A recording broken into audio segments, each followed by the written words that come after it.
Halo, Assalamualaikum. Halo juga, waalaikumsalam. Dengan Mbak siapa? Boleh perkenalan dulu? Baik, nama saya itu Nurani Nusakiyah, biasanya itu dipanggil Eni. Saya dari Prodi Bimbingan Konseling ya, Mbak. Universitas Nahdlatul Ulama kan ya? Iya. Unuga Cilacap. Oke Mbak, salam kenal ya. Saya Zahra Nurul Fitria dari Prodi KPI Unuga Cilacap juga. Kita satu kampus ternyata. Iya. Di sini saya ditugaskan dari mata kuliah psikologi agama untuk mewawancarai seseorang ya. Dan di sini saya izin mewawancarai Mbak Aini ya. Iya. Langsung saja, mungkin Mbak Aini bisa memaparkan pengalaman spiritual yang pernah terjadi dalam hidup Mbak Aini. Baik, pengalaman spiritual yang seperti apa ya, Mbak? Contohnya? Contohnya ketika kita mempunyai hajat, kemudian kita berdoa kepada Allah, dan tidak lama kemudian beberapa selang waktu Allah mengabulkan doa kita. Itu juga menurut saya termasuk pengalaman spiritual. Karena apa? Karena kan spiritual itu yang berkaitan dengan agama, yang mana ketika kita berdoa, kita meminta mohon kepada Allah untuk mengabulkan apa yang kita inginkan atau mengabulkan hajat kita. Ketika Allah mengabulkan, berarti memang di mata Allah itu takdir tersebut baik untuk kita. Seperti itu mungkin kurang lebih. Tapi tidak berpacu kepada doa saja, apa saja yang berkaitan dengan spiritual atau agama. Oke, Mbak Sera. Jadi saya nggak tahu ya, ini pengalaman saya ini tuh termasuk spiritual apa enggaknya. Jadi tuh saya punya pengalaman dulu ya. Dulu tuh kakak saya itu pernah ta'aruf ta'aruf. Kakak saya cewek ya, dia ta'aruf, terus saya yang nemenin dia tuh ketemu sama si cowoknya itu. Ya, calonnya ya. Ya dari calonnya ya, benar.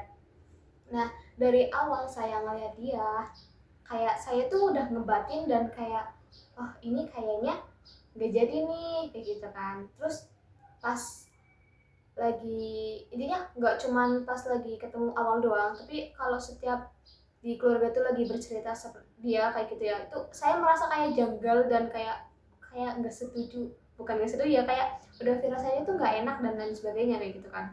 Terus pas lagi udah lama ya, benarlah terjadi, ternyata gak jadi tuh, gak jadi nikah atau sebagainya kayak gitu. Tapi belum ke jenjang itu ya, kayak membicarakan pernikahan kayak gitu. Belum sih, tapi baru cuman kenalan-kenalan Oh doang iya. kan si cewek sama cowoknya. Iya. Berarti pas di awal Mbak Eni ngelihat cowoknya itu muncul segelintir firasat kayak kayaknya ini nggak jadi nih hubungannya gitu ya, Iya, nggak bakal kayak lanjut, gitu. ini nggak baik nih buat kakak aku gitu ya. Iya, rasanya beda lah, beda Iya. aja gitu. Tapi ketika Mbak Eni punya firasat itu di awal, langsung membicarakan ke kakak nggak, atau dipendem dulu sampai lihat ke depannya ternyata gak jadi? Sama saya dipendem dulu dong. Oh iya. Soalnya kayak kalau nanti saya langsung bilang kayak, ih kamu kayak dukun ya atau gimana Iya. gitu. Jadi saya itu pendem dulu, coba nanti kejadian apa enggaknya. Oh iya. Ternyata malah kejadian, dan nggak cuman itu doang, ke hal lain juga saya pernah kayak gitu dan itu terjadi juga kayak gitu. Iya. Berarti emang ya firasat itu memang ada yang betul-betul kayak petunjuk dari Allah gitu ya buat kita gitu. Mbak Aini sendiri pas di awal punya firasat seperti itu, Mbak Aini pernah nggak berpikiran kayak, ih ini firasat atau cuma kejanggalan sesaat, atau kayak, ih ini firasat atau cuma suuzon dari hati aku ke orang tersebut gitu? Pernah nggak berpikir kayak gitu? Pernah, makanya tuh saya diem dulu gitu. Oh iya iya. Bahkan nantinya saya cuman kayak, ih aku suuzon banget gitu. Iya betul. Dan ternyata Benar terjadi. taarufnya jadi batal juga ya Mbak. Iya. Iya. Oke, itu mungkin termasuk ke pengalaman spiritual. Nah, setelah pengalaman spiritual nih, menurut Mbak Aini, apa sih arti agama atau fungsi agama bagi diri Mbak Aini? Oke, jadi agama menurut saya itu apa ya?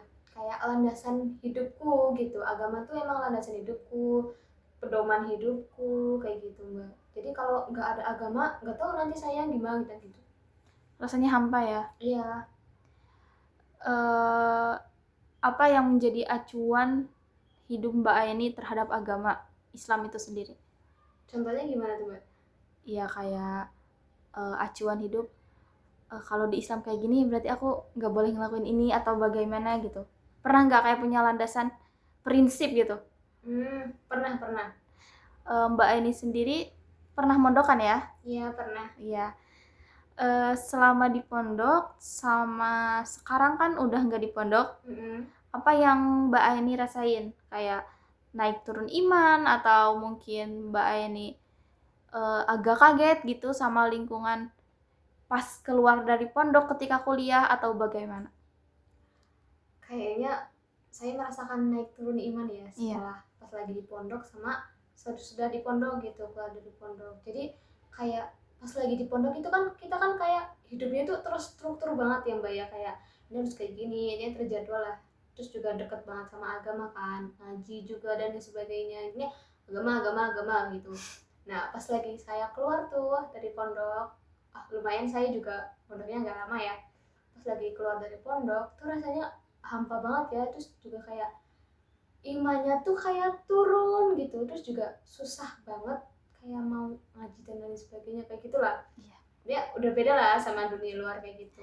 Ya mungkin karena kebiasaan di pondok sama di luar juga beda ya Mbak. Kalau di pondok kita terstruktur, ketika kita tidak menjalankan langsung dikenai hukuman ya. Ketika keluar pondok kita bebas, merasa bebas dan kita kayak ya udah nanti aja, orang nggak ada yang ngemarahin gitu kan ya. Iya. Itu pengalaman setiap orang pasti merasakan itu ya, yang pernah keluar dari pondok. Semoga kita semua meskipun sudah menjadi alumni tetap berpegang teguh sama agama dan tidak lupa arah pulang kita tetap agama. Iya. Oke, mungkin sekian aja ya Mbak Aini. Terima kasih sudah berkenan untuk diwawancarai. Mohon maaf bila ada tutur kata dari saya yang kurang berkenan di hati Mbak Aini. Mohon dimaafkan. Jika Mbak Aini juga ada tutur kata yang kurang enak di hati saya maafkan. Semoga video ini juga bermanfaat bagi orang yang menonton. Amin. Semoga hidup kita memberikan kebermanfaatan untuk kedepannya. Oke, sekian Mbak Aini. Terima kasih. Wassalamualaikum warahmatullahi wabarakatuh. Waalaikumsalam warahmatullahi wabarakatuh. Makasih juga Mas Zara. Sama-sama.